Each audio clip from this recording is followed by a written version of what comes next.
Welcome to the Mindscaped podcast. Politics, environment, history, mental health, business, religion, people, and philosophy. Escape to the real world.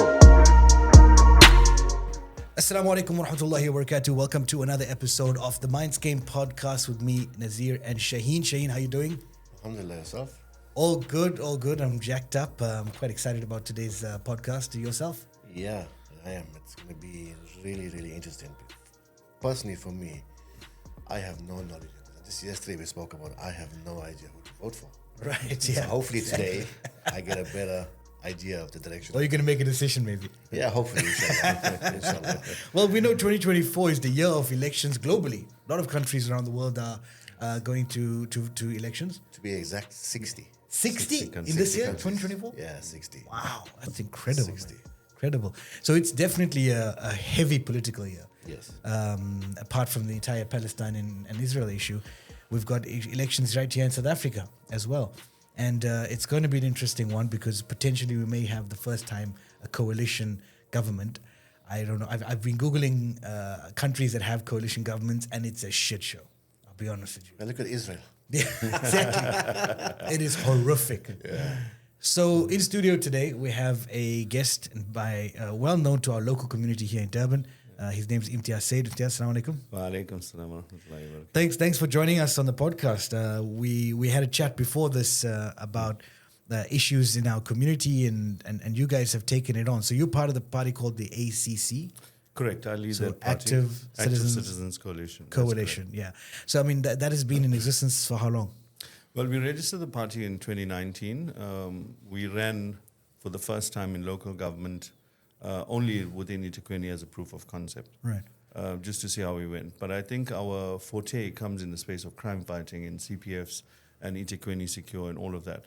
And Yeah. through those programs, we realized that you can't really just focus on crime not being service delivery related because it's actually a service that you needed to provide to communities through Right. crime fighting. Right. So we kept on knocking on politicians' doors and doors always remained closed. So we decided let's just boot down the door and let's go in there, let's see what's happening and let's just get our voices heard. That's what it is. Yeah. Nice. So I mean, let's look back in time when it all started with I mean yourself being a businessman, right? Most of your life. Correct. Growing up here in Overport. Yeah. Or Overport. Born and brought up Overport. So he and I were chatting about something about Hartley Road. Correct. Right. Correct. So his father basically bought. Am I right? Your grandfather. My great-grandfather. Great-grandfather Yeah. bought land from Mr. Hartley. Not Mr. Hartley. Okay, just explain that to me again. From someone in Cape Town, and I've got that paper where Right. My granddad's name was Ahmed Said. Right. And I've got the title deed for the land when he bought it and how many square meters and all of that in extent. So it was basically somewhere from Sheringham Road to Glennon, from Hartley to Brickfield, that entire block. And what year was this? I can't remember now, but 18, I showed you the time. 19 is the 90 something. 1906 or something like that there, for a few pounds from some person in Cape Town. Right. So someone in Cape Town did the title deed and sent it all over and they did that whole deal. And that's how it was. And his ship number, they used to put their names and then they used to put their ship number. His one was 728/739. So I'm trying to go, that's as far back as I've gone with my heritage. So now I'm looking back, Wow, that's so interesting. But the fact was some Hartley owned all of the land. So William Hartley owned, Hartley, yeah. there was a sugar mill where the school was. Okay. And basically it was sugarcane fields in my understanding and the research I've done. And he then started giving land. He actually donated the land where, the Lodge Grove Masjid is and the Hilal Cemetery, Lodge Grove Cemetery. It was actually demarcated for the different religious groups that worked on the farms and things like that. Which he donated. He donated to his laborers and that kind of thing. So all of that was there, and He gave back the land. yeah, he gave that. So Hartley Road is named after. Sir William Hartley. Wow. Correct. Yeah. I never knew that. Yeah. So your roots in the Overport is very deep. Yeah, no. My dad was born and brought up. His brother was born and brought up there in that land. And then obviously over a period of time, they sold off and all of that. Yeah. My dad's the 13th child of 13, He's the Child of, last oh my born. gosh. Okay. So it's quite a big family. That's a big family. There was no TVs in those days. I guess so. Yeah, and so then, what led to the establishment of eThekwini Secure? So what had transpired was I got in around about 2013, 2014, where I moved into an area just behind Coastlands Hotel. Right.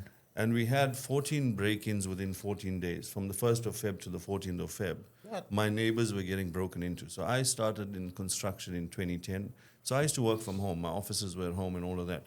And I watched my neighbors getting robbed. So I went down to the police station because, I mean, we grew up on Brickfield Road. We had it in us to do something and always be a part of something. You were the Sparks Road gangster. Well, SRBs, BRDs, all of SRBs, that. I remember that. Yeah. So we were part of all of those things, and we never, we really wanted to do something. So I went down to the police station, and now it was Colonel Lutuli that was there, and he says, Imtiaz, you know what?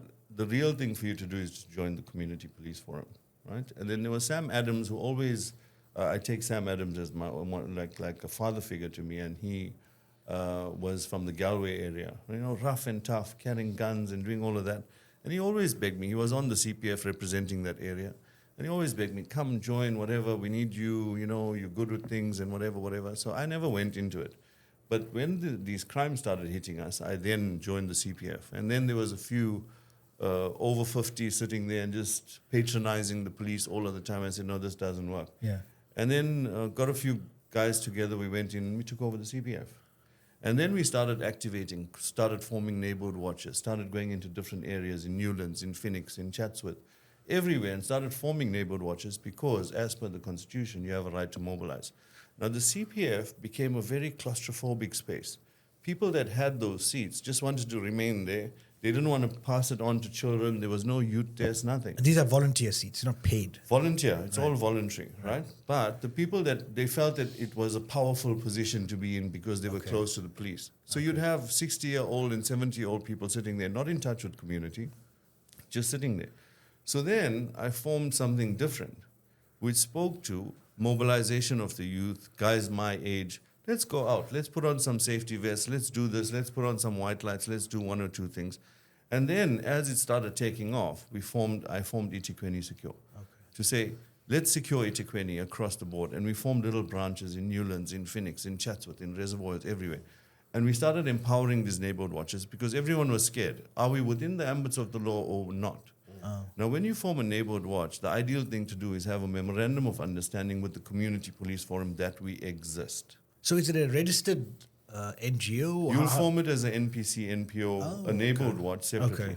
So we formed eThekwini Secure. Now, the original ideology of eThekwini Secure could not be an NPO for the simple purpose was that eventually those people that were in the neighborhood watch would join eThekwini Secure and become security service providers because there's certain laws. You can't carry a firearm and this and that. So how do I allow you to carry a firearm through an NPC? You can't. Right. So I needed you to get SIRA registered, get your firearm competency, do all of those things, and form you into a branch in Phoenix and say, okay, you guys run your own ship as a sub. But no one dictates the rate by which you provide a service. So I could say this neighborhood watch provides a service to this community on contract for free. Right. And no one can dictate that. $1. You understand what I'm saying? Yeah. So that way we were formalizing sort of a non-profit security initiative to empower neighborhood watchers and give them the tools that they needed. They then could go to business and say, support us, sponsor us. And we come from that space. So as we went along the space, right now, I mean, with the Zello channel we have and all the groups and all of that, as we went along, you'd see that there'd be a grouping of people that say, no, we don't need you guys. We want to do it on our own. We were quite happy with that because we said, at least now you're doing something. Even if you became a competition to what we were telling you, we were happy with that also. Everyone took it as though it was never a competition. We just wanted mobilization, and that was our strategy. Interesting. So yeah, a lot of I don't know about CPFs and the value that it has in communities, but it seems right now it's blowing up. Yeah, the CPF is the only recognized government tool that you have to speak to directly to the management of SAPS. The structure runs from stations. So, for example, within eThekwini, currently right now, when I was the cluster chair, we only had 11 stations within eThekwini, right? And there were 6 different clusters that formed eThekwini district. Currently, it's eThekwini district, which has 42 stations. Oh. And my son, now, I stepped back off the provincial board and all of that. My son now is the youth desk chairperson for those 42 stations. So he's got 41 other chairpersons. They sit monthly. They discuss youth issues and all of those things. Nice. And just to understand, he's the only Indian that sits there. Why is that? And the rest are? Well, they come from the majority black community, Wow. right? Because it's just become that norm. Our kids, they're just not interested. They want to sit at home, play with PlayStations, do all of these things. How do we mobilize and how do we build character? By getting involved. I mean, we speak about social cohesion, but you sit at home. Yeah, Yes. and easily How- complain. How do you become cohesive? Yeah. How do you understand? You only complain that you don't get a job, but you're not sitting in those platforms where these things are created. Absolutely. The youth at any platform would always be fighting for their own development. And we need to allow that to happen all the time. Yes. You know? So those were the important things for us back in the day. And then looting happened. And no, absolutely. Yeah. Right? And I think And people... as a community, a part of in my area, you guys were a lifesaver. I mean, we could hear exactly what's going on, getting the information fast Yeah. and furious, Yeah. and you could just calm people down to say, look, no, nothing urgent. They're not around this area. Correct. Just chill. Yeah. I think the Zello channel played a major role during the looting because Everyone was on it. Everyone. I mean, I think we had something like 8,000 subscribers, and Yeah. Melissa was having sleepless nights. We actually left the channel because we were so busy trying to keep communities calm and avoid Escalation. racial tensions and racial violence, because it was tending to go in that direction very, very quickly in many ways, right? Yeah. But to speak of it as saying it was a racist time, I think that's unfair. And the only reason it's unfair because it was a time of utter madness and chaos. Absolutely. Everyone was insecure. Everyone had their own insecurities, and everyone was self-protecting. Yeah. You know, Yeah. no matter who you were. Yeah. So And to- everyone knows their community. So you see somebody that's not in your community, Absolutely. and even of the same race, Yes, it's just like, yes. hey, what are you doing here? Who are you? What you doing Yeah. here? But the one thing we tried to avoid very much as eThekwini Secure was to avoid utter violence. You know, I mean, a punishment should always fit the crime. Yeah. Someone has stolen a bag of nyala or whatever. I mean, you can't beat people up. You can't be burning cars. You can't be doing those things. And those things were wrong, you know, if it happened wherever it did happen. So our main focus was to keep people calm, to ensure that we resolved issues very, very quickly. And we came out of it very, very quickly whilst negotiating with SAPS. I mean, I'll give you an example. There were those trucks coming in from Johannesburg. And we were called upon to drive from here. We left here at midnight. We got to Harrismith at 2:30 in the morning to bring that convoy down. It was one of the most amazing experiences myself and my team had ever had. We had 4 SUVs escorted by SAPS, the only ones on the freeway, driving to Harrismith at midnight, getting there at 2:30, and then bringing down a convoy of trucks, ensuring that they didn't get damaged. And that's what the CPF does. Because you now can negotiate and you can talk to SAPS at top management to say, this is what's happening, this is what we need, can you assist us, can you give us this, can you do this, can you do that? Yeah. You know, and those were the things that really we felt were good from the CPF. Did the looting play to you guys' advantage, as in give you guys a bigger audience? Got yourself more recognized? I think, let me put it to you like this, and I say this all the time, even during COVID, we stood up and we went out and we did things, right? I've always told my guys, every time we go out and we try and prevent crime prevention is something that can never be measured. That's something we must remember. You'll watch a crime happening and then you'll put up a camera and you say you prevented it. That's measurable, right? Yeah. But when people are out with their white lights on and their vests, you could have prevented a murder, you could have prevented a hijacking, but you can never measure it because it didn't happen, right? Yeah. Now, when my guys, always I tell them this, I say, guys, whenever we go out and we do these little things, we're in training as soldiers. When it's time, and I call the looting a war of socioeconomic differences, right? It's time for us to stand up and take the lead because we've trained all this while to do this, Yeah. you know? So it didn't really posture us in the front, but we were trained enough and we knew enough and we knew SAPS and we knew how they operated and we knew what to do. Not exactly, not to an art, because everything comes from experience. Yeah. This was our first experience. We unpacked and we said, what did we do wrong? What did we do right? What needs to happen? What should happen? If and when, but and how? Yeah, so then this led to ACC. So that wasn't the plan initially. It was more something that happened. So how did that happen? And just tell us a bit about ACC's policy, because that's where we want to get into the juice of this conversation. I think, ACC happened by chance. Right. And that's the reality, right?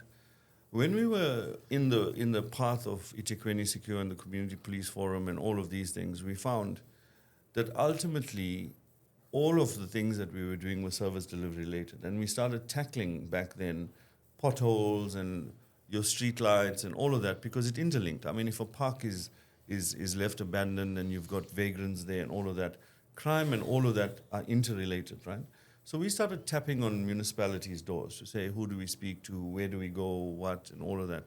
And then you tend to get a cold shoulder, right? Then we realized that when you fighting crime, and if you get people to fight crime, and if you get people to join the CPF, you actually have an active citizen. That's what you have. You have someone that has a cause or has incessant ability to always recognize cause.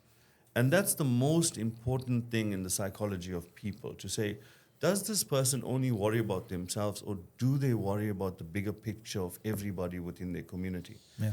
And then we started doing a little bit of work around our leaders, mainly in different areas. And they all were not only concerned about crime, because the main issue, I mean, if you go back to 2011, 2010, 2012, 2013, right? And if I asked you about whether you worried about a pothole, you'll tell me no. You worried about whether you're going to get hijacked or robbed. Yeah. Right? 100%. So for us, the priority back then was, let's look at what's most important to people right now, and it was crime. And right now, no matter where you go, in any town, whether it's Verulam, whether it's Tongat, wherever, if you ask people whether there's a neighborhood watch, whether there's a street group, whether there's a patrol group, they'll tell you yes. Unbeknown to many, that is what we wanted to achieve. Yeah. Not to go and lead everybody and say you must be part of us. No. Do your own thing, but make sure it's being done. Yeah. In whatever way. Make your faults, make your mistakes, do all of that. So as we come through that space, I in fact got bored. And I said, you know what, we've done everything we could do. There's nothing more I can do. I can't go and speak more about you need to be mobilized, you need to get involved. Let's start changing the rhetoric. Guys, how's your street? How's your curb? Is your street light correct? Because you're on the groups. Can you just today do a street light Wednesday? And we would then take that because we know where to report street lights. We take all that information, we send it to street light guys, right? Only to realize that the budget had been stolen in this time and that time and they don't have budget for it. And then, How did you guys choose areas? so it was areas that we already were called to. So for example, we ended up in Shallcross because they had land invasion. Right. There was a major time, I think it was around about 2018, where Shallcross across the way, there was an informal settlement and they were trying to do land invasion. And we got called out by a few people that we knew there, and we ended up going there and we started pushing them back and got SAPS involved. And the land up till today, now there's an internal community fight about who should adopt that spot, you know? So these are the kinds of things we face all the time. Yeah. But as long as we've managed to achieve our goal and we mobilize communities, even if there's infighting within communities, we're not interested. Yeah. As long as there's opposition and there's opinions and people are interested, it's going to move forward, Yeah. right? So to answer the question as to how did we get into service delivery, is because when you're fighting crime, you're going around and you're sitting there and you're doing your patrol. How about looking at a pothole? Yeah. How about looking at the nearest park?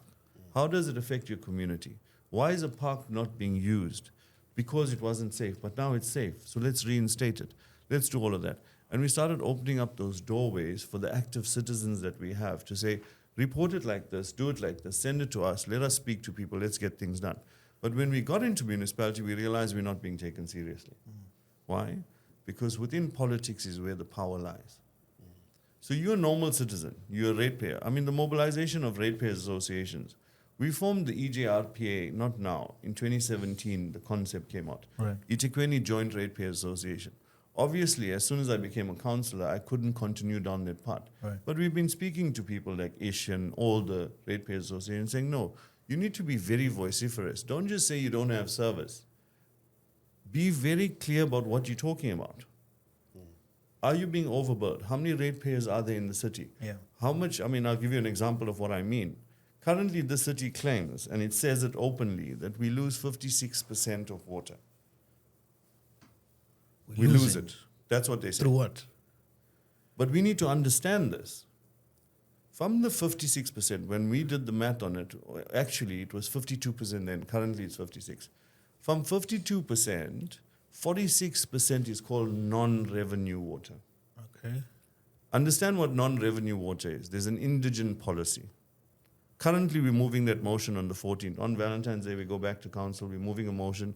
49,000 households have been back charged for 6 kiloliters of water that were given to them for free. They're now being billed in excess of 6,000 rand. Everyone got billed in December. 49,000 households. What area? Every area. Sure.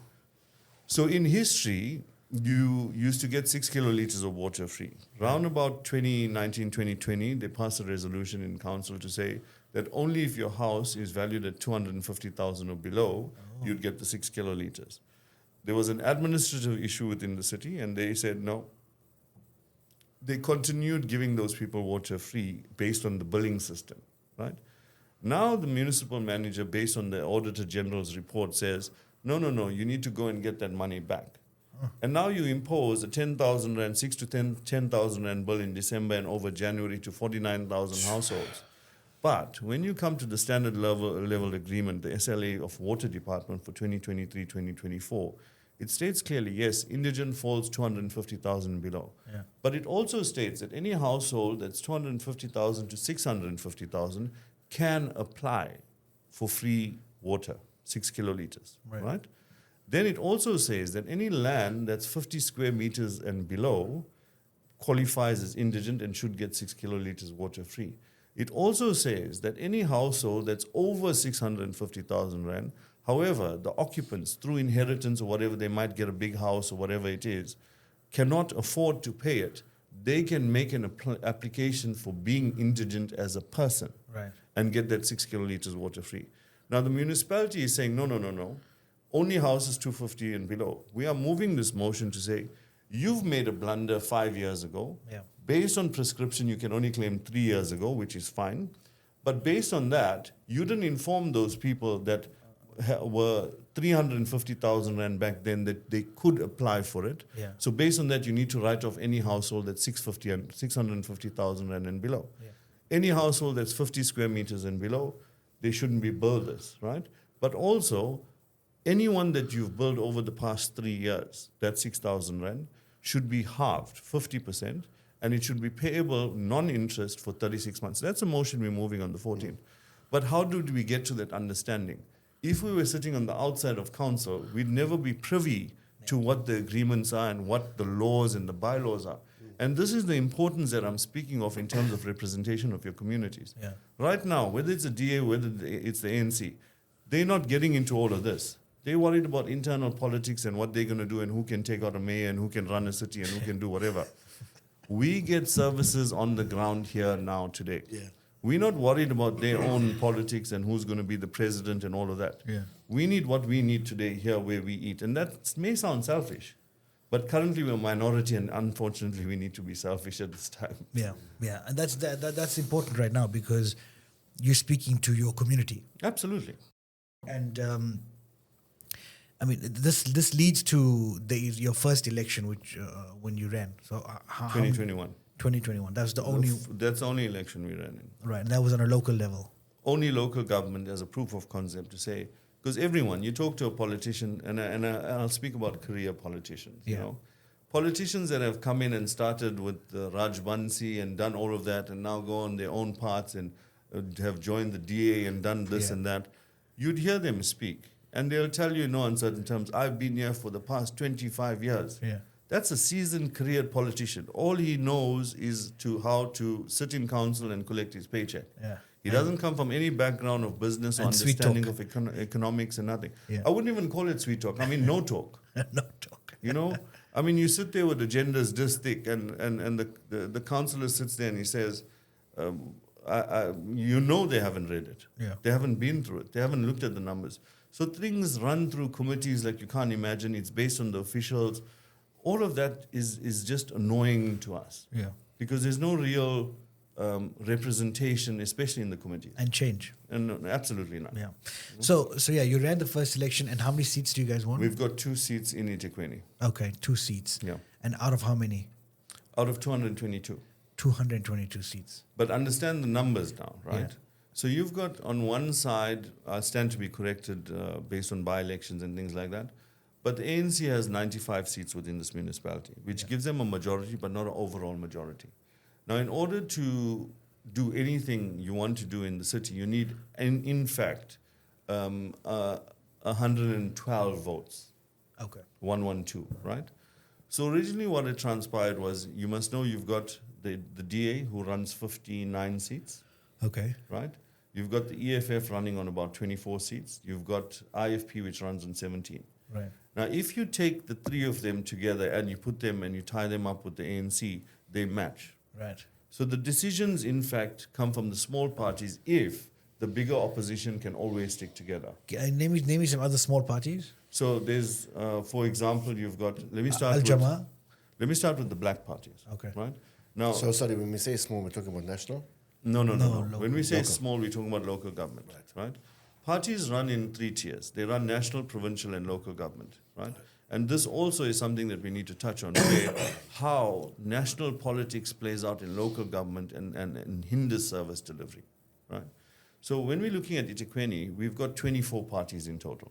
Right. You've got your big ones, which is ANC, IFP, DA, and the EFF. And then you've got the likes of us, which is ACC. We've got 2 seats. Then you've got ABC, which is PG Mavunda, Bantu Congress. He was the deputy mayor. Now he's the mayor in Mvoti municipality. And all of those things are only done through coalitions and understanding, right? Then you've got AIC, right? The African Indian Congress. It's basically a church group, Right. which also has 2 seats. You've got KZNI, which has 1 seat. You've got African Transformation Movement, which is also a religious-based party, which has 1 seat, right? Then you've got the MF, which has 1 seat. You've got TA, which is 1 seat. You've got PFP, which is 1 seat. You've got MOSA, which is 1 seat. You've got ADEC, which is 1 seat. And JEP, PRM, UIM, all are 1-seaters. Right. Together, collectively, the 1-seaters make up 17 Okay. in number. Now, if you take the collective of 17 and you put them together, the real number that you need either way is 11. So originally, when we came in, and I'll be very frank about this, our Indian parties joined together, they called themselves a Group 5, which was MF, PFP, MOSA, Al-Jama, and TA. They went, they did whatever they did, they spoke to whoever they spoke to, they did their deal. Right. I felt that there was no political leadership within that grouping. Anyone I could get a clear insight from. So what I did is, I clinged on to PG Mavunda, who is a seasoned old politician, comes from the ANC. He formed his own party, so I joined him. Why? Because he brought in altogether 11 seats with all the small black parties. Right. And I felt we had more bargaining power if I sat with him.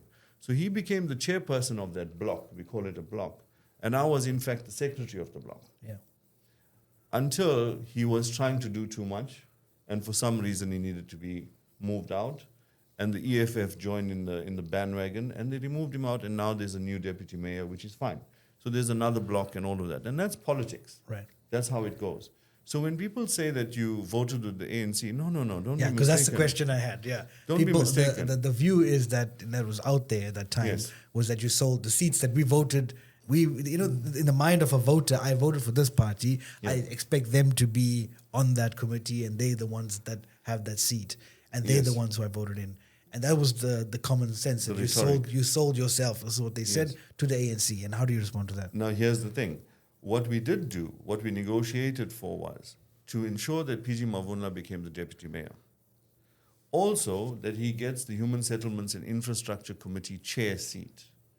Also, that I be placed in that committee, Human Settlements and Infrastructure. Remember, there's 5 committees within the municipality, right? The first one is Human Settlements and Infrastructure. What does that mean? Human Settlements and Infrastructure consumes 75% of the budget. It's used on operational expenditure as well as capital expenditure. So when you're looking at your roads, your streets, your water department, electricity department, they all come from that committee, right? Then you've got finance, safety, and security. Then you've got economic development. Then you've got governance. Then you've got community services. Now, this is where the misconception comes in. Everyone says, why can't we fix the park? Yeah. It falls under community services. So your libraries, your parks, your Ushaka Marine World, your swimming pools, all of that go into that committee. Your beaches and all of that. And who decides who sits on those committees? Now, this is the thing. It's decided on a PQ system. So if you've got 95 seats in the ANC, you divide it amongst these 5 committees as councillors. Right. So this is where you are. Now, in the smaller parties, I've only got 2 seats. Yeah. So we negotiated, right, on behalf of ACC. I wanted to be on human settlements and infrastructure, and Mohammed Ismail, who's the SG of the party, to be on safety and security. Because those are the 2 main things communities need. Safety and security and service delivery. Yeah. But also, with the rest of the block that I was in, we negotiated for the chair to be coming out of our block. Okay. And that gave us powers unbeknown to anyone else. And that was important for us. So it wasn't yes, the bloc did a deal with the ANC, so we got that, and they got the mayor and the speaker. But we, from our bloc, got a deputy mayor, and I got to sit on the Human Settlements and Infrastructure Committee where we could make a difference. Right. And that was important. So that gave you power. That gave us The power. reason was power. Or I could have just sat there like a 2-year-old and said, I don't know what's happening. Is there a time frame for each person that sits on these No, for your full 5-year term. 5 years? Okay. That's it. Till the next election. We can request to move. So I can Within make that a- 5 years. Yeah. Yeah. It's based on it's based on the speaker. The speaker appoints you to which committees you must sit. Okay. So if you go to the speaker and say, Speaker, I want to switch seats, but you must get a switch.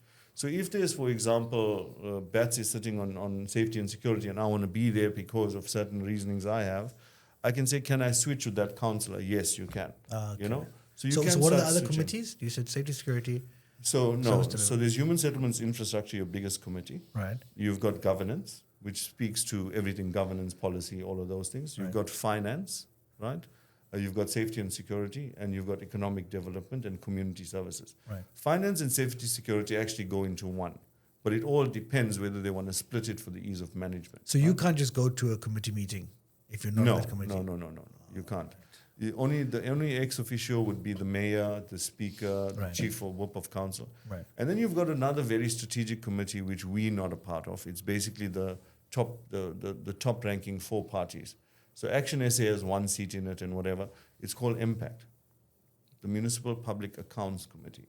And that one investigates corruption, any misdeeds, councillors' misdemeanors, if councillors did something wrong, all of that. But the other strategic committee that you also get to be on when you have your own party is the Speakers Committee. Okay. So in the Speakers Committee, every party has 1 representative.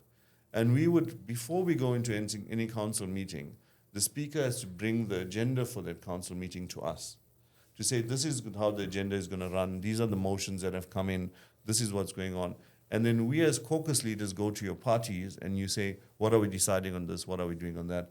And then you can now cross-lobby. So for example, if I'm moving a motion, I mean, you'd think to yourself, ACC's got 2 seats. They're moving a motion in council to give relief to 49,000 people. Are they mad? Are they going to win? No, it doesn't work like that. We're moving the motion. Right. Is it in the interest of the DA to support this motion? Absolutely, because it affects their constituency. Is it in the interest of the ANC to support this motion? Yes, it affects their constituency.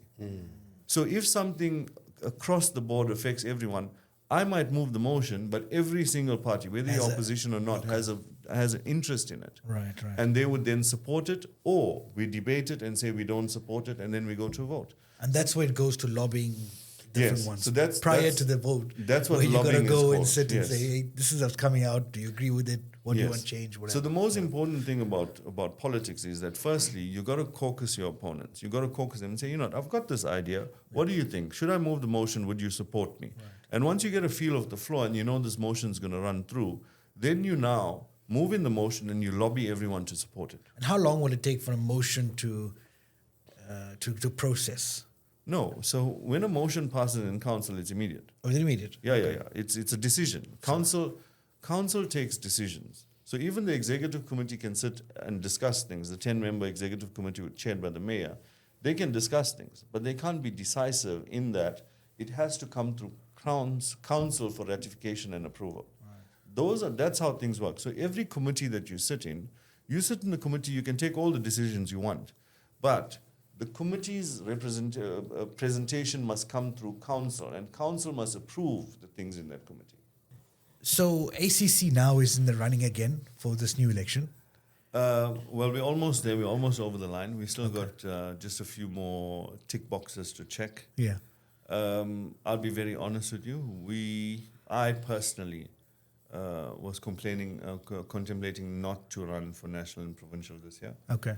Simply because we firmly believe that if local government never ever comes right, Right.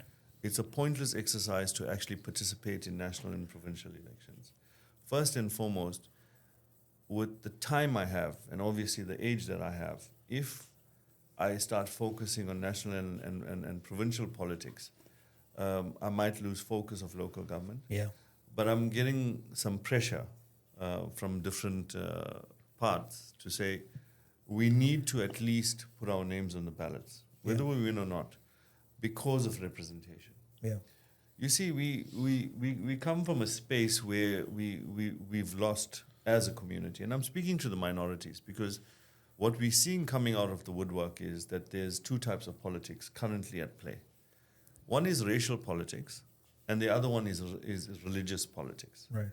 Now, in a community that is the majority in this country, yes, you can play religious politics because there are so many in number, and you can divide that way, right?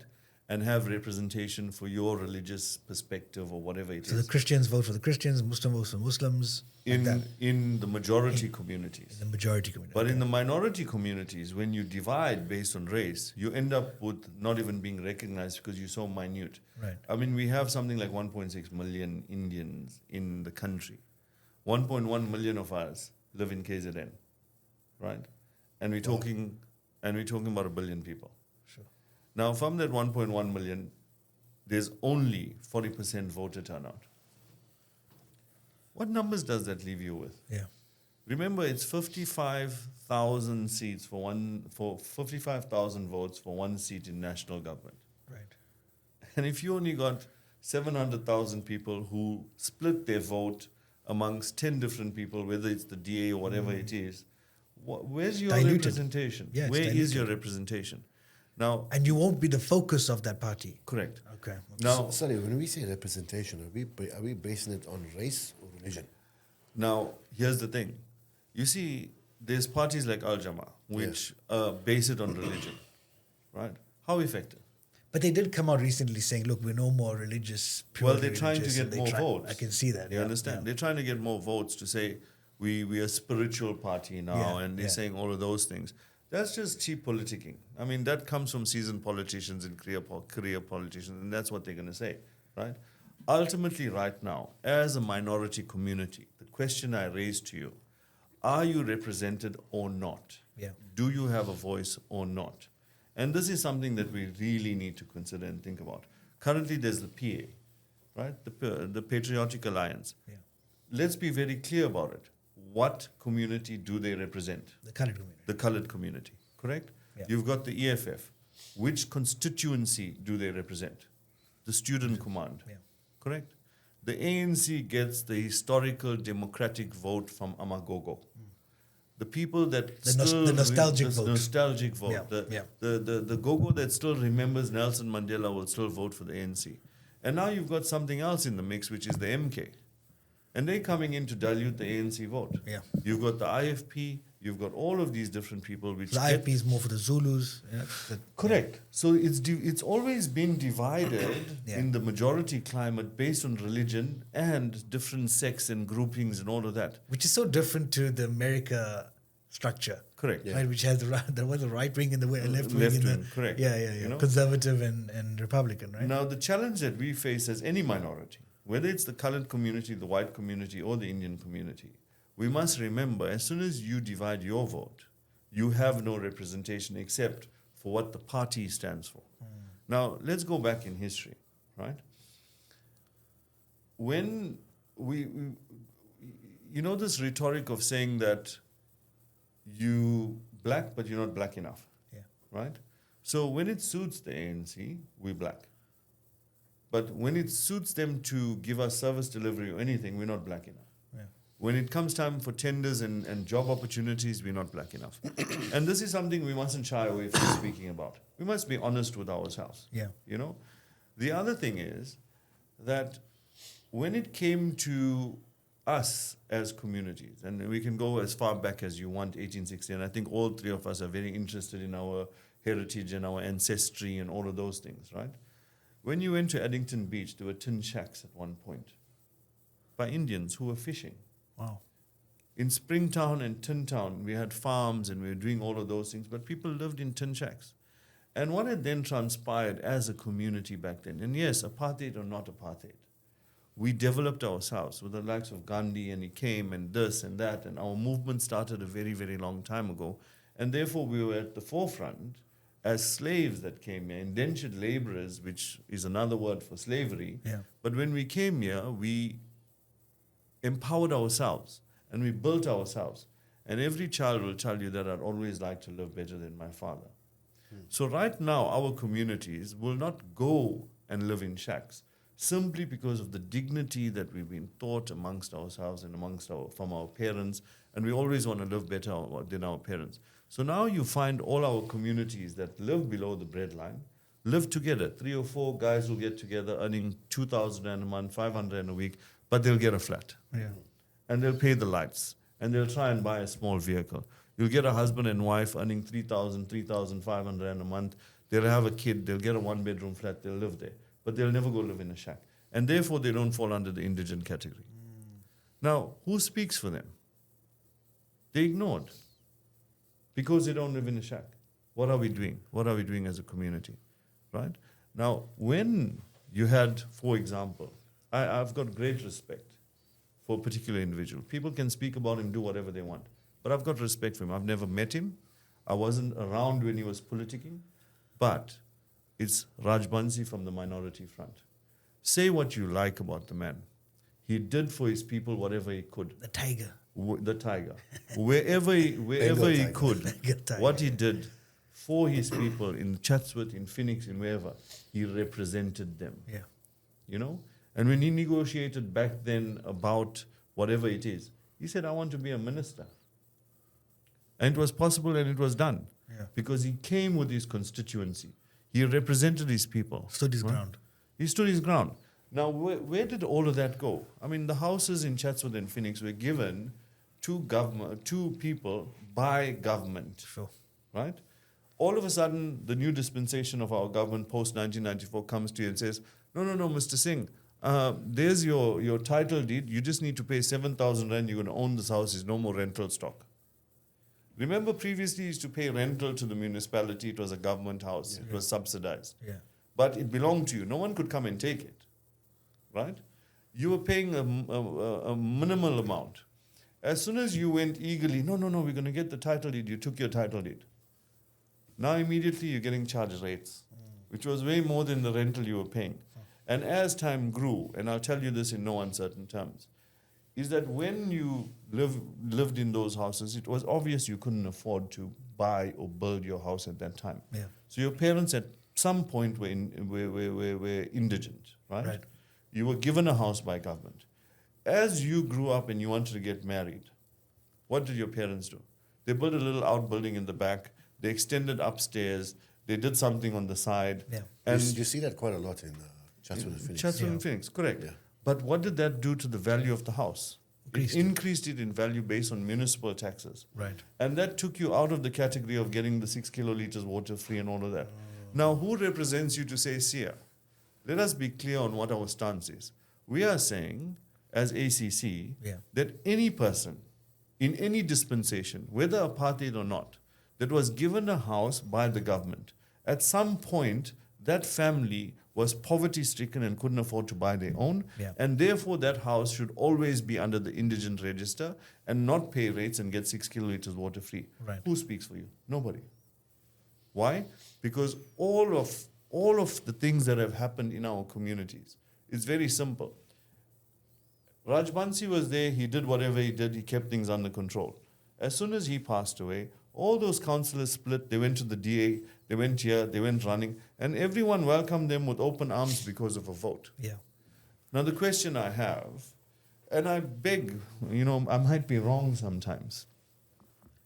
Let's go back 3-4 terms of this council. Yeah. Let's call it past 20 years.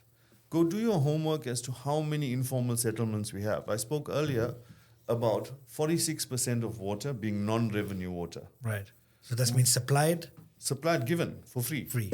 Okay. We've got 595 informal settlements within eThekwini. 595. Just try and process this. 595 informal settlements within eThekwini. That's what we have. If you go back 3 terms, we must have had something like 123. Where did those informal settlements grow? Yeah. In which areas? And over what period of time? So 595. Informal settlements. How many are in?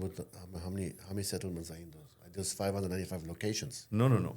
There's 595 different informal settlements across the city, like in Kanyeni, Right. Keto Manor, Keto Crest, whatever. All of these settlements get your basic human right. And don't get me wrong, I'm not speaking about going against basic human rights. Yeah. I'm saying everyone has a right to water. Yeah. Right? Now, if these 595 informal settlements get free water, that constitutes 46% of the water. The question we raise in council, and if you go into council and if you want the minutes of what we speak about, we ask simple questions. If you're saying that 46% of the water is non-revenue water, I have a simple question. How much do we pay Umgeni Water monthly for water? Yeah. They say 300 million rand. So are you saying then 46% of that 300 million rand is paid from whom? Yeah. It has to be paid by anyone that has a consolidated bill. So if you've got a white piece of paper that says consolidated bill, you pay for that 46% of water. Oh, wow. Okay. That's the reality of the climate. Okay? So my question then, and just to put it in layman's terms, if Nazir, you ordered a truckload of 300 Coke crates from me, Yeah. and I sent you 52 Coke crates, and I tell you, please pay me for 300, Yeah. would you pay me? Now I'll call ACC and say, come sort them out. But currently, that's what you're doing. Yeah. So, for example, if there's 100 Coca-Cola crates that's supposed to come to you and I gave you 52, Yeah. I'm still demanding from you, you need to Your pay me for 100. full rate. Yeah. Why? Because there's a basic human right. Our argument is this. Who instructed local government to give that water? Yeah. It was national and provincial government. Now, the question I raise, So do they have the funds for that to give? they have to have the funds because it's a policy. It's an indigent policy, which is a national policy. Okay. Right?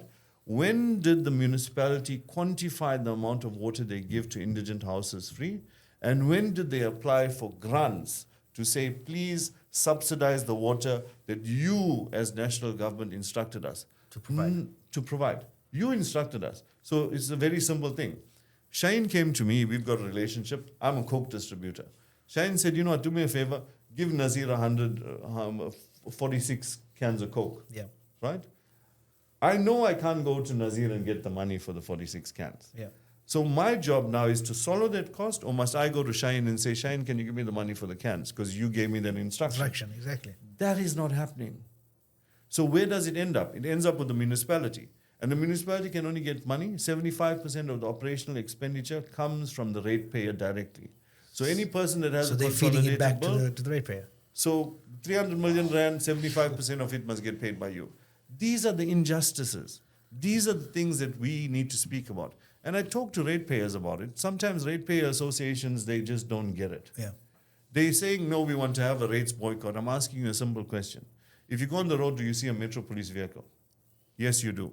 How can you boycott that? Yeah. Because you're saying that your rates does nothing. Do you drive on a road? Yeah. Do you have a street light? Whether it's functional or dysfunctional, is it rates? Yeah. So you can't have a rates boycott.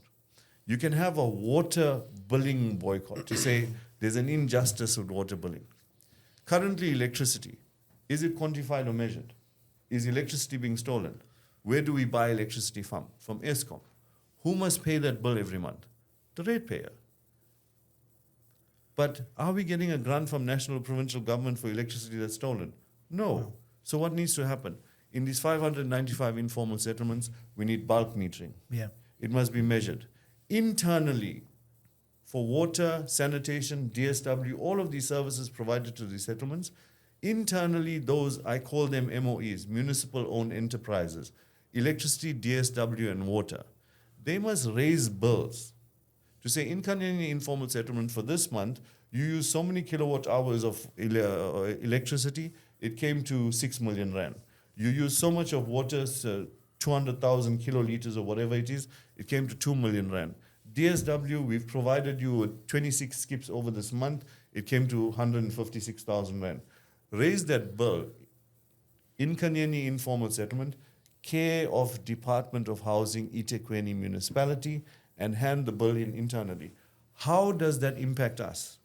Because now it's a debt to the municipality. It's not a cost to the municipality. You're raising an internal debt to that department. Okay. That department then must go to national government and say, we owe this money. Give us this money to pay it. Based on the policies that you have created. Correct. Okay. Now, these are the things that are not happening, and therefore you're getting a 15.6% increase in water. And the 8.9. vacant land properties, you saw that? Understand Massive what increases, I mean? yeah. So these are the things, and with all due respect, before we got into government, and I don't even call myself a politician because I'm still an activist. This is what we're doing. Before we got in, we knew nothing of this. Yeah. The importance of what we've done in the past 2 years was get an understanding of how municipalities work. Municipalities are guided by politicians, run by officials. Now, I can sit there and say, I'm going to be like the DA and be in the opposition. Remember, our constituency as the ACC is the DA constituency. Now, the question we now raise is, can you make impact and change in constituency? No. That's not possible. If the DA historically had all the votes from Chatsworth, from Phoenix, from Amshlanga Rocks, Durban North, all of these areas, will they be able to get a vote from Kwamashu, Inanda, and any other area? The ANC has their constituency. Yeah. Is the constituency race-based? Yes. Absolutely. So we've been running racial politics for many years, and unbeknown to anyone, that's how it's always been. Yeah. The question we raise is if we had 16 years ago 123 informal settlements, and the ANC always had the seats that they had, right? But the DA might have had only 36 seats 3 terms ago, but now they have 59, and we've got 123 informal settlements to 595. Right. How does that happen? Sure. Because you only got the same wards. Where is the growth of the informal settlements happening in which wards? Yeah. And for what purpose and what reason? And who are controlling those wards? Who controls those wards? Who's fighting in those wards? So what do we do? There's 2 ways of doing things. One is you can strengthen yourself and make yourself look good if you're at war, Yeah. right? Or if you want to do business. Yeah. You can say, no, I'm going to do better than my competition. Or I can start making my competition look worse than I am. Yeah. And I remain where I am. Yeah. I stay exactly where I am. Point the fingers. And I say, let me diminish everything here. Yeah. I'm asking you a simple question. Which wards are deteriorating and why? Overboard.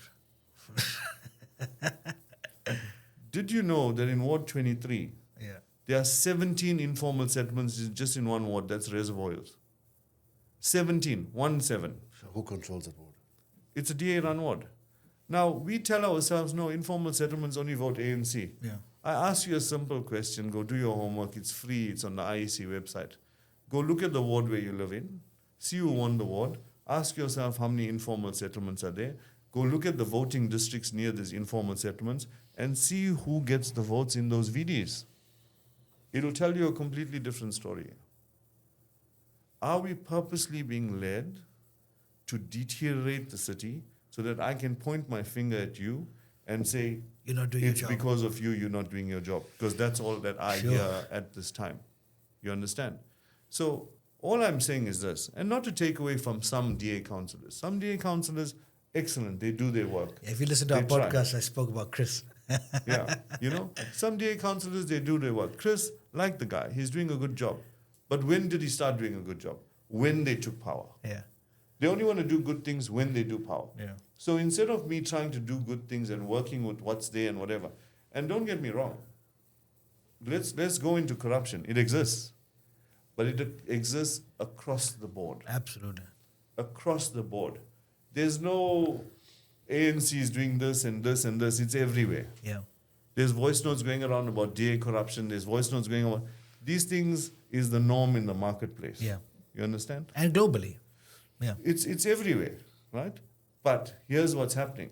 Certain parties want to point and show you what's happening. That's not how it works, guys.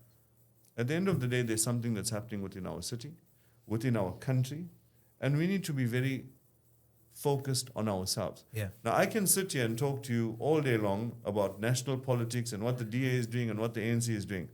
I realize that that's not going to make a difference. It's the exact same thing on our stance. We were put under heavy pressure as ACC to take a stance on the Palestine issue and say something. Yeah.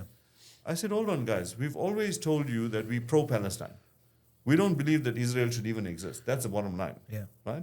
But I am not going to politicize the killing of children and people in Palestine. I'm not going to use that. it as a cheap opportunity. I'm not going to use that and say, ACC, yes, we stand against. No. Why?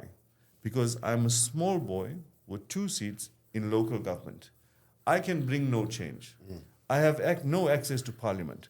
The question I have is, all those parties sitting in parliament, when did they all have a sit down and take a proper stance on the issue of Palestine? Yeah. Because right now, there's only opposition sitting in Palestine on the Palestine issue is the DA. When did the ANC, Al-Jama, whoever it is that's sitting there in national government say, this is going to be our new foreign policy regarding Israel, and this is what we're going to do, and we don't want the embassy and whatever. Yeah. But me standing up and jumping up and down on social media makes no difference. You rather put me on a plane, send me there, I can help people, maybe drive a truck or do something, I'll be more benefit. Yeah. But I will not, as a political leader, stand up and politicize the plight of the people of Palestine. Not going to happen. Yes, when I'm in parliament and I've got that platform and the voice to speak on it, then I will. So these are the things. So alhamdulillah, it's been a beautiful discussion. I must say I've learnt a lot. Alhamdulillah, thank you so much for that. What I really want to know is, since you're more race-driven, moving this forward, how do you plan to get more Indian youth involved in politics? I think, to say the word race-driven, I think it's politically incorrect. Okay. Right? I'm saying we need to speak to constituency. Right. So we're constituency-driven. We've got to be very realistic about who we represent and what we're representing Right. and what's our asks and needs. Now, the question I raise to every single parent right now, you're sitting at home, you age between 35 and 45, you might have a 5-year-old or 18-year-old. I ask you, where do you see your child in 5 years in this country? Yeah, but how do you change that mindset? The Indian mindset, okay, doctor, lawyer, accountant, blah, blah, blah, blah, Yes. blah. How do you change that mindset? Now, you see, as we grow in the space, right, and as you come through it, the things that we do, it's more about passion. That's number one. Yeah. Notwithstanding the fact that you can still have a career and you can still be doing whatever you need to do. But political activism, speaking out for your rights, any type of activism. I mean, there's people that I admire that speak out about the rights of monkeys that live in certain areas. Yeah. Yeah. I respect that. Yeah. And you've got to respect everyone's attitude towards any type of activism. There's people that look after cats, feral cats, and Yeah. these kinds of things. Now, that doesn't come from A you being religious or- taught yeah, those yeah. things or your religion or whatever. You grow up with that. And it's taught to you by your parents, how to care for people, how to take care of the elderly. You get people that go to hospices and look after the elderly, and they're passionate about those things. All of that is activism. It speaks to everything. Why do we need political activism? Because we, currently sitting here, almost 50 years old, we call ourselves the lost generation, politically.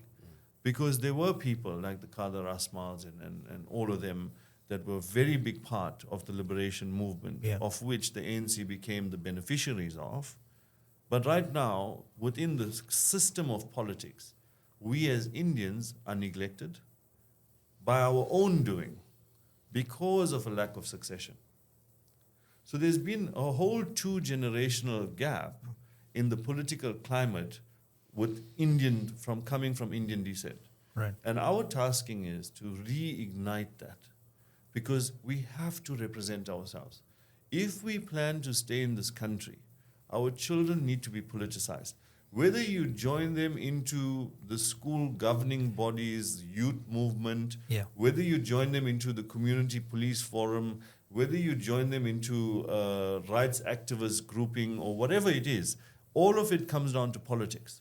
It's about getting your voice heard, it's about getting involved, and it's about participating. Yeah. And that is the importance. Now, if we don't get our youth involved in that, what do they end up doing? They go to university, they get a degree, they get a good job, they get married, they have children, they have grandchildren, and they die. Is that the be-all and end-all of us? That is the question. There has to be a bigger purpose. Yeah. There has to be something that we leave behind as a legacy. Yeah, but how do you? I mean, I understand what you're saying. It needs to come from parents and the upbringing. Yes. But how do you now make that the forefront to help people change their minds and to move this forward? It's a great idea. What you're talking about is really great. Yes. But right now, if realistically, if you look at your friends and families, everyone's like, I don't really have a voice. Don't bother. It's not going to pay you well. Yes. You're outnumbered. Blah blah blah blah blah. So how do we change that? In that all mindset? honesty, like I said, activism comes from an inner thing within you. Yeah. We, That will as be a the drive. community, as a community, have lost that. Have lost that completely. We don't get that anymore. It's not there. It doesn't exist. Do you think we are sitting in the comfort zone? We sit in a comfort zone. We close our windows. We close our doors. There's a few rands coming in the bank account, and we sit still. And we complain. And we complain all the time. There's no service delivery. There's no this. There's no. We are saying that yes, let your child become a doctor. Let them do whatever. At one point, remember, counselors were not paid, and that was the time where things happened properly. Why? Because it attracted the right caliber and right type of people. It attracted big businessmen. Why? Because they had a vested interest in ensuring that cities and towns worked. Yeah. Their businesses ran there. So when you start bringing and inculcating those things back, if your son's an engineer, get him also into politics. Let him become a councillor. Let him join committees. Let him go to meetings. Let him become part of ward committees. Why? Because those expertise are required. And there's something that I've developed this saying. It's called the power of suggestion. We might be sitting in front of a politician. Allow them to steal your ideas. Why? Because the purpose shouldn't be I should be recognized for my idea. The purpose should be that my idea should become something effective. fruitful and become effective. So if you're sitting in front of a police officer and you say, maybe we should do this, like this, and like this, and like that, let them own it.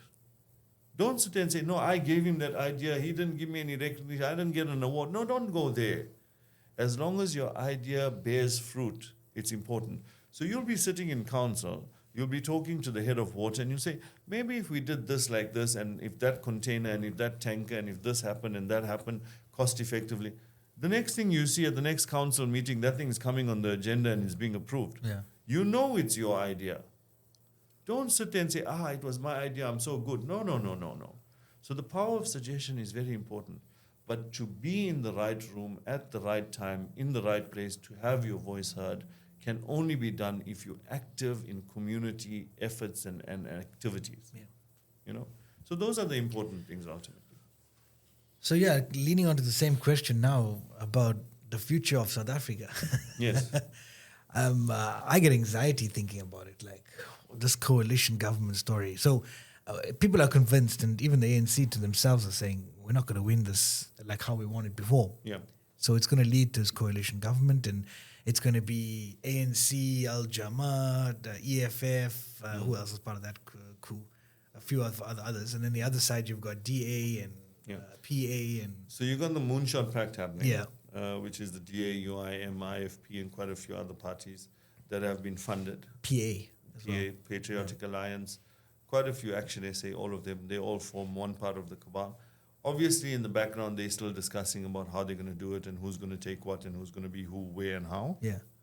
On the other side, You've got the ANC, you've got the EFF, and they're sitting there. Yeah. They can quite easily join hands and take power. Yeah. Is that in your interest? Will our old man Malema say be vice president? Or he'll say I want to be president. He might say you want to be president. You never know.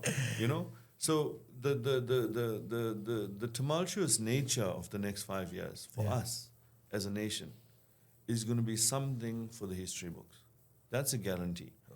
Because, I mean, if you look at the likes of India and all of these things, and you see how their politics become, we're going down that path with coalition politics. Yeah. Because we lack that one grouping that says, we are leading you. Yeah. What has caused it? But again, you can't please everyone, though. You right? can't. No, absolutely you can't. That's the difficult part. That's Right. why we led to this point. Now, Because as much as the DA call themselves the opposition, they're just one opposition, and they don't have the entire countries on their side. but you see, the problem with being an opposition is that you don't deliver. You just say, I'm an opposition, and that gives you the win. Well, they'll anyway. tell you, look at Cape Town, right? And look That's at what Cape they'll Town. say. But, That's what it is. Yeah, but Cape Town is. we say, come with us. Certain areas are Go great. to Kalisha, go Thank you. into Yeah. Pelican Park, Yeah. go into We work Raiwas. there. We work. It's the Shane's same. working there for so long, and You know? we'll tell you the stories. You know, Yes. there's cases where I've seen their toilet systems. Yes. There's kids running around with these bucket systems, and the truck is coming to take these buckets It's away. like I'm this, like, like what is going on here? we are we're humanitarians as Yeah. well, and I've always said because of the amount of work I've done in the last 5 years throughout the country, if we exclude the Eastern Cape, Yeah. in my opinion, my humble opinion, the Western Cape has the most poverty Absolutely. in comparison to the rest of the country. Absolutely. Yeah. You know, when you look at it, and I'm speaking to racial politics here. If you go into Western Cape, you're going to see racial politics. Yeah. It plays out like you can't see it. The issues come down to is how far do things go? I mean, the Palestine issue in Western Cape, you saw it was handled there because it's run by a different government. Yeah. Right? Not a different government in its entirety, but provincially it's run differently. Yeah. Now, do we want that sort of rhetoric running across our country? Absolutely not. I mean, right now we all have freedom of expression. We have our rights. We have our religious rights. All of those things exist. Now, the big question for us is, and this was my hesitation when it came to us even having discourse around whether ACC should run national and provincially, was that if we get into parliament or the legislature, and we have to now decide who's the premier and who's the MECs and all of those things come to those decisions, right? Who do we go with? Yeah. Do we side with the side of the DA, which is the official opposition, or do we side with the ANC? Because ultimately we're going to have to make that choice, Jeez. right? So which is the best choice? Now here's the problem. Because right now I'm stuck. Yeah. I have no idea. Now here's the problem. The question is not which is the right choice. Yeah. It is which is the right choice for your representation and for what you require as a community. Right. Okay. And this is why we've devised the strategy of saying we now need to go into racial and religious politics. Okay. On the majority black community, you can go into religious politics because the numbers are so huge. Yeah. I'll give you an example of the Shembe movement. If the Shembe movement decided that they want to have their own party, they can have representation in their own right to say, this is what our people want. Yeah. There's a church called, which is run by ATM. There's ACDP, African Christian Democratic Party. Now, if you're religious based, you'll vote for that party. But remember, there's certain parties that are in coalition with the DA. Yeah. They'll always side with the DA. Yeah. There's also certain parties that will always side with the ANC. But here's the difference. They go in with what they want. We support you. Yeah.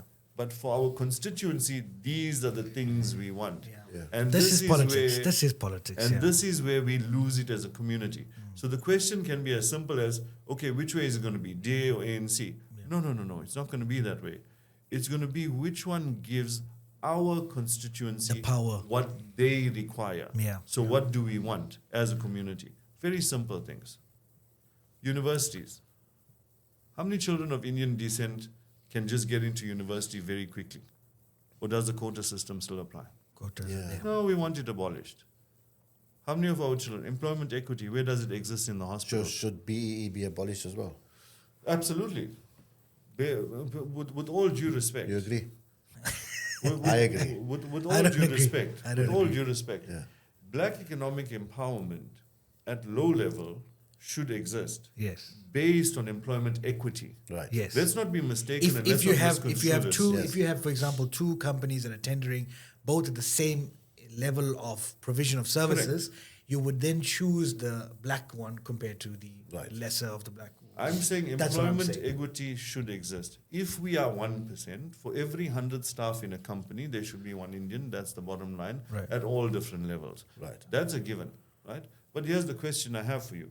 So, for example, if it's an Indian-owned business and you've got 6 directors on your board, can you go by employment equity then?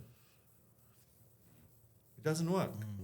Because you are the creatures that have invented this machinery, Yeah. and now all of a sudden you're being told that 4 of those directors must come from people you don't even know. Yeah. How does that work? So these are the things that really need to be redevised within policy. You know, I mean, union laws, I mean, we haven't industrialized. I mean, right now in our country, what are we manufacturing? If you went to Pietermaritzburg in the 90s, the shoe capital of the country, Yeah. Yes. shoes were made there day in and day out. I've had relatives that worked in shoe factories for like 30 years. Yes. That industry does not exist. Yeah. Sure. It does not exist anymore. And we talk about creating jobs, Yeah. right? You I was go driving to- through Hammersdale the other day, and I was to work there in 2009. I used to do a lot of work in that area for government. I was working for government.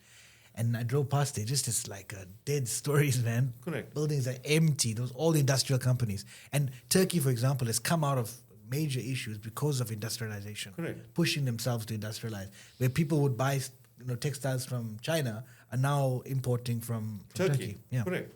If anyone was taking a drive from Durban to Pietermaritzburg, you knew that when you come to Camperdown, start blocking your nose because rainbow farms were Yeah. all over the place. Yeah. Where's our chicken? Gone. Where are we getting it from? Brazil. That entire industry is gone, right? Yeah. You go to Isitebe, just outside of Stanger, the furniture capital of this entire country, Stylecraft and Loungecraft, and all of these people were making lounge suites and Grafton, Everest, and all of them. Where are they? They don't exist. You go to Portobello, just outside of Harrismith. Clothing factories used to be there dime a dozen. There were locations that were formed just to house the staff that used to work there. They don't exist any longer. Sapref. Separate. Engine. Engine. We're All of working this. now. We're working in Wentworth. How many guys come to us and said, I lost my job, I got no job? No, absolutely. So I'm saying we can sit here all day and speak about the problems that we've had. Yeah. I'm saying we still need to swallow it. All of those problems have not happened based on the Indian community. We need to now start self-investing in ourselves Yeah. and think about what's in our best interest for ourselves. And at the end of the day, once you decipher the plan and say, for Indians, these are the simple things we need. If anyone is earning a grant, they should get free 6 kiloliters water and electricity free. That's what I'm asking for. If people are staying in rental blocks of flats, then the rental boards need to be recognized that exist within those flats. Government at municipal level needs to give those landowners rebates, so those rebates can be passed on to tenants, so that people are now being relieved of their stresses. University, access to university, proper employment equity across government service jobs. And B, realistically, let's relook at the policy. Simple things. I mean, we can't.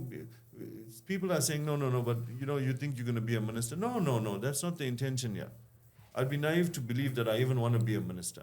Why would I want to be? shouldn't pray for you to become president? No, why would I want to be the president? You're skipping minister, going president straight away. I mean, realistically speaking, there's 11 different languages in the country. I Yeah. speak one. Yeah. I'd be a real fool to even want to think about being the president of the country. Yeah. I might want to be sitting somewhere where I can speak to the president and give him some of my ideas and see if he takes on it or suggest something. Yeah. But to Represent the community. to be in a position of power where you really can't do anything because your hands are tied because of the negotiations you had to do to get to that power. I mean, if you go there and they say, no, I want to make you MEC of transport, realistically speaking, you are only the MEC in namesake and a conduit to fund and do whatever it is that people are telling you to do. You just become a puppet. Yeah. So don't do those things. Don't look for those positions. I mean, right now, ideally, in our city, we should be having an Indian deputy mayor. Yeah. because majority of the opposite race, color in the city come from Indian descent.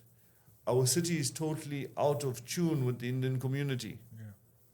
Absolutely. We can't even talk to municipalities. So let's represent. Let's get our people into councils across the country, in Newcastle municipality, in Stanger, in Ilembe, in the 11 districts within KZN, our people must be in councils. In Richmond, in all of these little towns, we need to be starting getting involved because we do have something to do. We do have a part to play in the economy of this country. Yeah. We do have a part to play in how this country moves ahead. All right. Wow, that was really interesting. So, where do you see? Are you hopeful for South Africa in the next 5 years, 10 years? And where do you see us headed as a country, as a whole? With all due respect, and this is something to speak to our government, our leaders in government. And I'll call them leadership because they have earned those titles. Cyril Ramaphosa, the EFF, John Steenhuisen, and the whole lot of them. What they need to look at is that they need to look at best practice. If you go across Africa, learn from those lessons. Yeah. The likes of Zimbabwe, the likes of Zambia, the likes of what's happening in Congo, and all of these different countries across the way. Look at which ones are developing. How are they developing? Because they all have come through the struggle like we have, just some little sooner than later. Some are still fighting amongst themselves. But go into a country like Botswana, for example. Ask yourself, what are they doing differently? Yeah. And let's copy. Kenya. Uganda. Yeah. What are they doing differently now? What have they learned? What have they learned about the Chinese? What have they learned about this country? What have they learned? And let's take those lessons. We'd be naive to believe that we can bake the best chocolate cake without getting a recipe from someone else first. I like that. You understand what I'm saying? Yeah. So, I mean, if you go to Zambia, the Zambian kwacha is what? 2 rand. One. Wow. 1:2. Why? Because they're doing something differently. What is going on? What are we doing wrong? So we as people need to learn firstly. And with this thing about social cohesion, we throw it around like it's just a little word. We need to really start looking at social cohesion. We need to really start bringing ourselves into one South Africa. Yeah. Because that doesn't exist. How many of us have learned? I've taken upon myself in the past 2 years with a friend of mine, Nungelo Zulu, to at least learn a word in Zulu a day. We have never been advanced towards it. Yeah. But we want everyone to learn what we know Yeah. because we think it's superior. No. Yeah. Start getting in tune with the traditions. I always say Of that how- the reality is we are in Africa. Yeah, No matter your heritage and you are in Africa, this is the land of Africa. correct. So you speak the language, you learn the language, and you be part of that culture. Absolutely. How much of a role do you see religious institutions playing, like the masjids or the temples or the churches? Historically, the platforms, especially within the Muslim community, Yeah. they said, no. Politics is not for Islam. Yeah. We don't believe in it. In a Muslim country, because it's not a Muslim country. We know, you shouldn't vote.